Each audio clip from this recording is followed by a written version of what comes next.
Good evening. Okay, so being passionate about human rights, actually the question I got was, what would a moral foreign policy look like for Jersey? So I'm going to answer on that basis, just to let you know to start.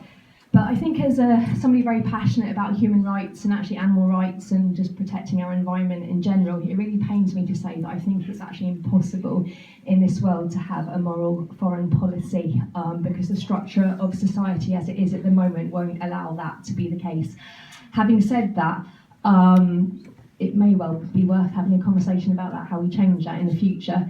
But having said that, just in general about foreign policies, is that even though we can't have a most moral one or something that we'd ideally like, what we don't have to have is the least ethical. So for me, in a nutshell, a moral foreign policy would require us to not pursue greater relations and business agreements with what are internationally recognised as the most oppressive and brutal regimes who commit some of the most heinous crimes that the world has ever seen. Ollie has already done a really good job of covering places like Africa and Saudi Arabia, so it seems fitting, being the co-founder and chairperson with lovely Sam here, of the Palestine Solidarity Campaign, to kind of talk about why I believe Israel should be on the list of countries that we don't seek to do business with, at least while it continues to subject the indigenous Palestinian people to a very brutal apartheid regime of which their occupation is a symptom. Firstly, however, I'd like to more generally state why I believe it's a moral imperative that we should be developing an ethical foreign policy. I strongly believe as humans, some people might think this is a bit of a hippie statement, but I think it's actually so very important for us to recognise this fact that we are one race inhabiting a planet and that our futures and lives are inextricably linked, both for good and bad. And if we fail to recognise this and either directly or indirectly condone, legitimise or facilitate the suffering of others, we all lose. This can be considered in a small way when we look at the increasing of terror attacks in Europe. It's no coincidence that these increases have coincided with the destabilisation of the Middle East for resources. I don't think any of us need to pretend anymore it was for any other reason other than that. And if we look back at other periods of time where there has been terror attacks, such as with the IRA, we can begin to understand that there's a real cost for us as civilians when a foreign policy exists that enables a people to be oppressed. When we disregard the impact of our decisions in terms of the business relations we build, we become enablers of these regimes and help perpetuate the wars and the suffering. More than that, we become guilty of the crimes that we have now become complicit with. So, the way a government, if we think of Jersey, the way a government conducts itself with other countries, I really feel ought to be a model for all its citizens to follow. They should take the lead, being an example to all of us, because inevitably how they broach these situations ends up influencing our culture as a whole. So why am I passionate about Palestinian solidarity and why I believe Israel should be added to that list? The UN agency ESCWA released an academic report earlier this year entitled Israeli Practices Towards the Palestinian People and the Question of Apartheid, which was authored by former UN Special Rapporteur, Jewish American Richard Falk, and Dr. Rima Khalaf. Dr. Rima Khalaf actually resigned on principle after Israel and its number one enabler, the United States, pressured the Secretary General to retract it. Although it is worthy to note that the Secretary General at that time stated that the reason was as a question of process as opposed to the actual content, and the report can still be found online.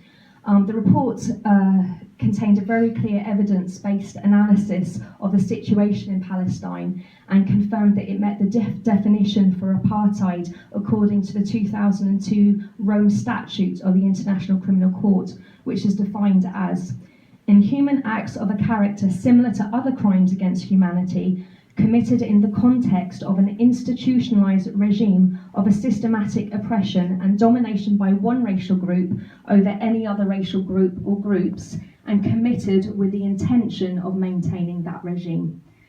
So what is it that the crimes of the Israeli state look like. And like I said, having been there and seen the situation firsthand, I can tell you it's pretty horrific. It's one of the worst things that I've ever seen. Actually, it is the worst thing I've seen in my life. So, Israel has over 50 laws that discriminate specifically against Palestinians. That includes those that hold Israeli citizenship in what is now Israel. Includes home demolitions, land expropriation for Jewish-only towns, Palestinians, including children, being taken from their homes in the middle of the night and imprisoned in military prisons where they are abused, tortured and locked in solitary confinements. Others being placed under indefinite administrative detention, which I don't know if you know what that is, but basically it means that you can be arrested without any trial or it being disclosed as to why you are being held. It's normally for 6 months, but then it can be indefinitely renewed, and that's why some the prisoners have been in prison now for decades. It means checkpoints that see Palestinians herded like cattle into tiny cages as they try to go about their daily business of attending school, work, or maybe a hospital appointment. I had the experience of going through one of these checkpoints, not through one of the cage types, but going into Shuhada Street, and it really is very intimidating, I would say. It means the continued ethnic cleansing at this very moment, actually, of the Palestinian Bedouin from in the Negev, from the home, area that they've been inhabiting for centuries. It also means the West Bank having their water cut off. This is their water, by the way, and only receiving it for up to 12 hours every week. Often in the summer, that's actually far less. When we were there in Betumar, they were only having a couple of hours, and they actually the farmers used to chase where the water was and take buckets and small portable tanks that they could put water in to try and water their crops. It also means non-violent protesters being met and shot with rubber-coated steel bullets. It means extrajudicial killing. One of the most recent ones was in Sunday just past, when a 16-year-old girl in Jerusalem was riddled with 20 bullets. It means an illegal and barbaric siege in Gaza, where just last week, after the coastal enclave had seen for a while only 4 hours of electricity a day, 95% of the electricity now has been cut off from the area, which has a barbaric siege against it, meaning many provisions aren't getting in and people are near starving. And it's also becoming an environmental crisis. Many people are saying, well, experts are saying, that it will be completely uninhabitable within 3 years. And obviously we know that Gaza is subject to frequent bombardments. The last full-scale one was in the summer of 2014 that saw 2,100 victims, with more than 550 of those being children. During this time, and in respect to the deliberate targeting of a school, UNRWA Commissioner General Pierre Cronenboul wrote, "Children killed in their sleep. This is an affront to all of us, a source of universal shame. Today, the world stands disgraced." I could go on, but I think that should describe sufficiently why Israel needs to be on the list of states that Jersey should not really be pursuing business ventures with. So thinking about that, what actually are Jersey's current dealings with Israel? And I've got Ollie to thank for this, for the information, which contains a brilliant piece that he wrote that can be found on our group's WordPress website, which I'd encourage you all to read because of time constraints, I obviously can't cover it all.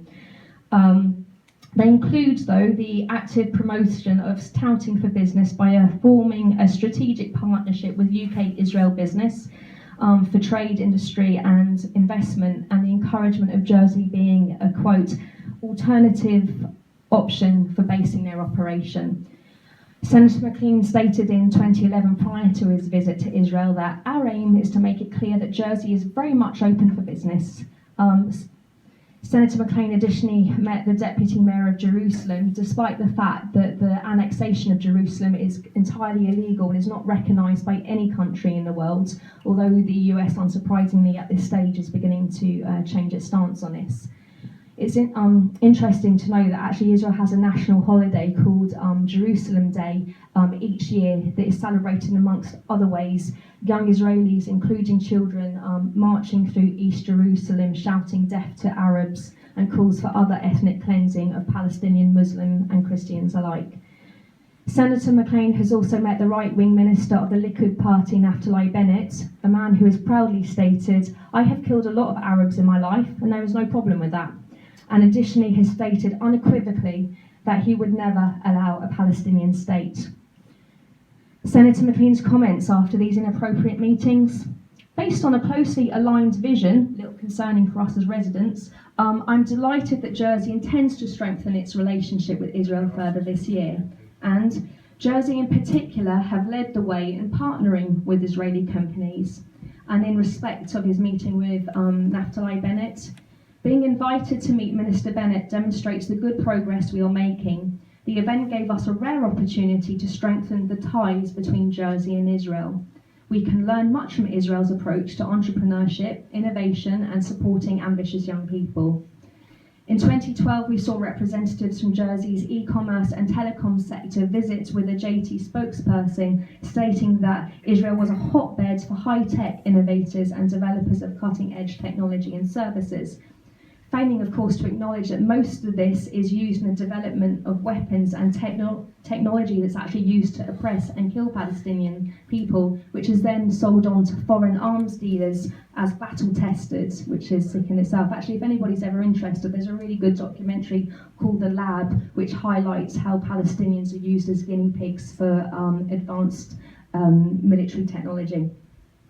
So what about Chief Minister Gors? Well, he met with Shimon Peres a week after the death of the great fighter of the South African apartheid, Nelson Mandela.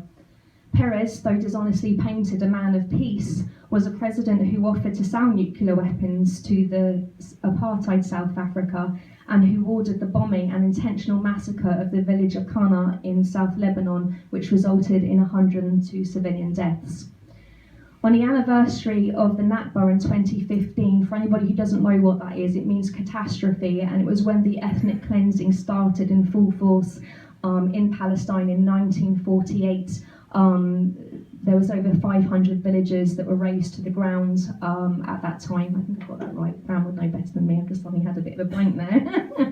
But it also saw over 750,000 Palestinians expelled into the surrounding areas that remain as refugees to this day.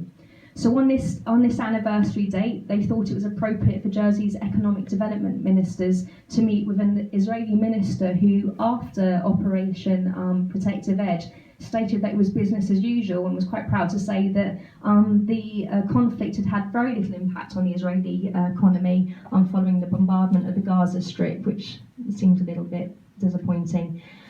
In late